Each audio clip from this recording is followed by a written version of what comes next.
Hey guys, this is the second time I'm recording this because the first 30 minutes of footage was a mime show because the mic was not working and I am now recording it for the second time without a mic. Who's mad?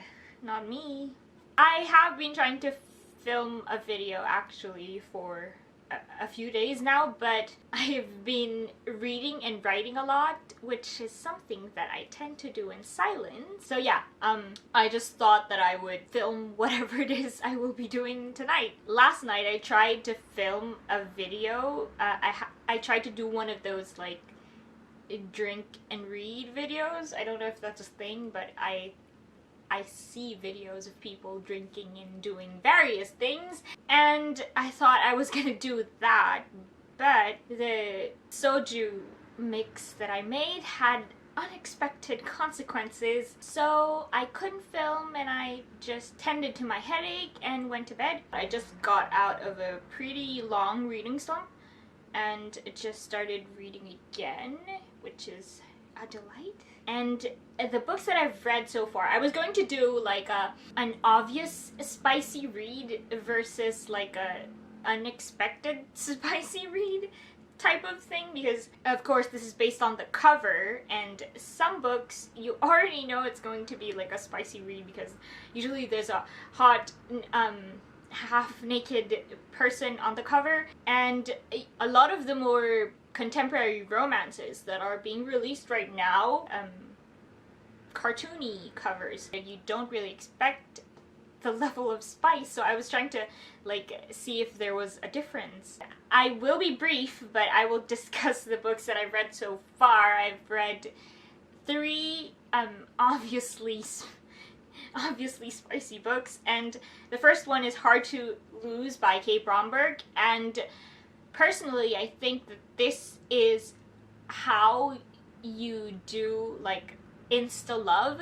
Like, it was insta love, but it didn't bother me at all that the short time frame at which they fell for one another. I didn't really mind it because it was done so well, and the hero and the heroine, Gunnar, and Chase, they were very in sync, which I liked. And this book was sort of like a Netflix romance. Some of the romantic scenarios were very straight out of a movie, or like very cliche almost, but not in a way that like bothered me too much. If anything, it was just like making a book from a movie rather than the other way around, which is what usually happens.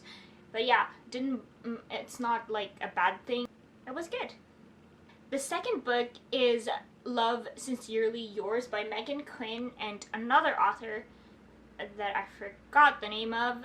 It's Sarah, isn't it? Sarah?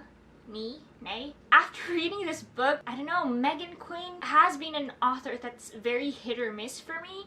The books of hers that I really like, and this one, sadly, unfortunately, was not one of them. This is a secret admirer trope of sorts, but the girl is the secret admirer. I'm going to have to read out of my notes because this is a pretty long, I had a lot to say. Personally, I thought this book was pretty bad, and again, I say it's my personal opinion. Feel free to read it if you want to. Not DNF bad, thank God. The hero, Rome, he's a horrible boss. It's an office romance as well, and he's a horrible boss. I had a lot of trouble reconciling how an employee would be attracted to a boss who exploits their employees. It's not really like anything super grave, but you know, the usual, like making the employees work through lunch and all that stuff, and he was very snarky and everyone was walking on eggshells around him, and yeah, he just seems like the kind of boss who would give the employees PTSD, and I don't know how you can like that. I wouldn't. This book was very lustful right from the off, and I think that if you're going to have the hots for a character right from the off, I would appreciate some kind of background or some type of reason. But yeah, I had a hard time. It was strange how it was very like intense, one-sided attraction right from the off.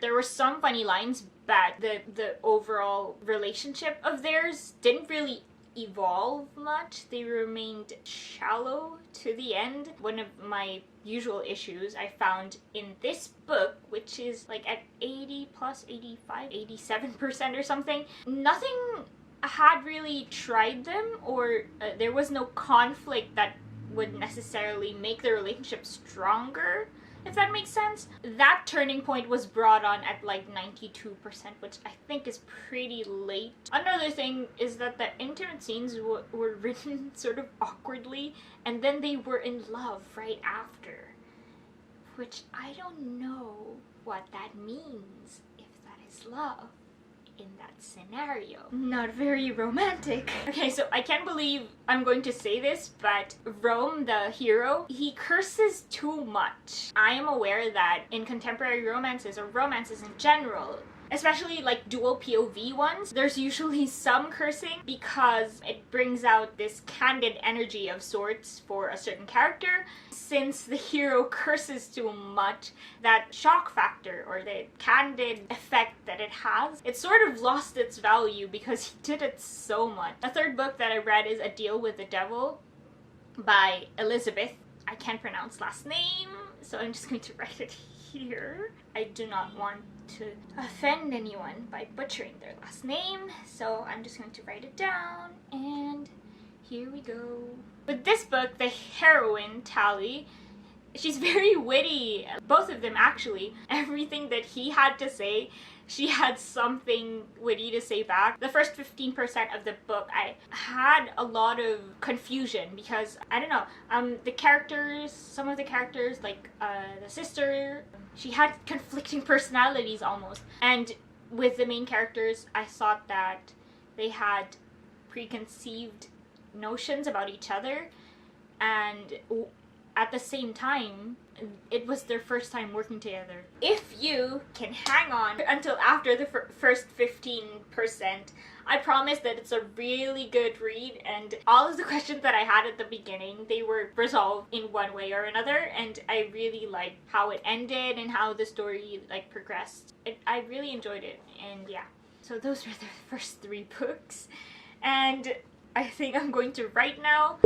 This was my writing angle a while ago, because I was already writing when I found out that the majority of what I filmed prior to that had no audio whatsoever. So now you're getting relatively the same angle for the 2 parts. I don't know if anyone else does this, but I write with my phone sometimes. So I'm pulling up the docs thing.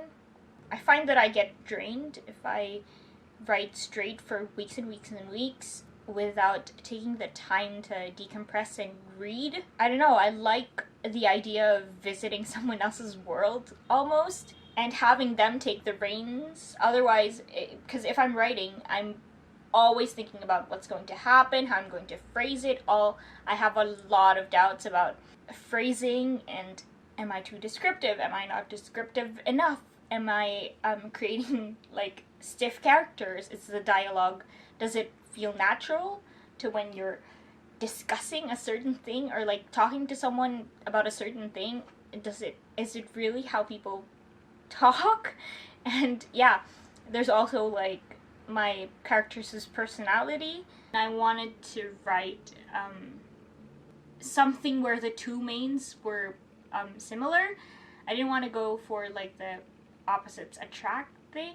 I wanted to try writing someone who was really headstrong and met a match. I really wanted to write characters that fought hard and loved hard. And so I may have mentioned this before, but I do plan my chapters before I even start writing. I start with about like 30-35 chapters and plot what's going to happen, and it's a skeletal structure, and I don't follow the plan to a T. Sometimes chapters run a little long and I have to split one into 2 chapters and all that stuff, but I try to use it as my guide. And the chapters that I've been writing, like chapter 11 and 12, they're part of a build-up.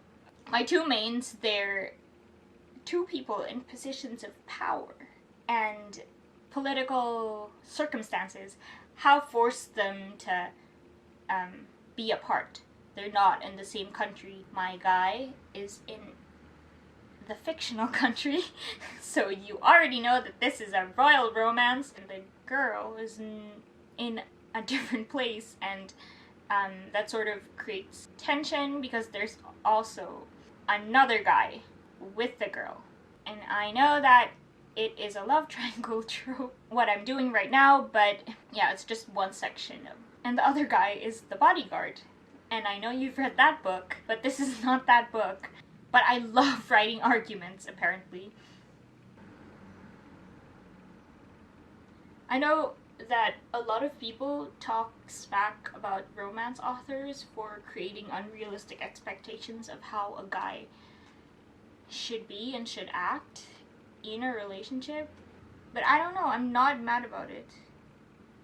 Because I think that it's, first of all, it's fiction, and second of all, I think that it's a really nice contrast, if that makes sense, in a society where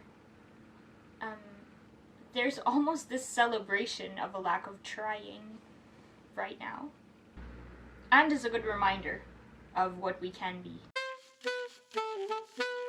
I went over the footage just to make sure that there's audio, and I was extremely bothered by all these little hair things. If your sanity is hinged on the stability of a nighttime routine, skincare wise, please look away.